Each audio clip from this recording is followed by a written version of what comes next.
Step 1. Visually inspect the machine for any damage, ensuring all doors, including safety doors, are properly closed to maintain safe operation conditions. Step 2. Confirm both front safety doors are closed and latched securely to prevent accidental exposure to moving parts during operation. Step 4. Inspect the spindle and drill area, removing any obstructions or unsecured items to prevent interference during machine operation. Step 5. Verify the control panel is on, displaying no error messages, to ensure the machine is ready for safe and accurate operation.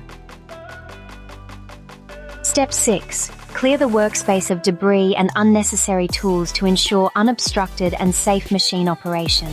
That was the final step.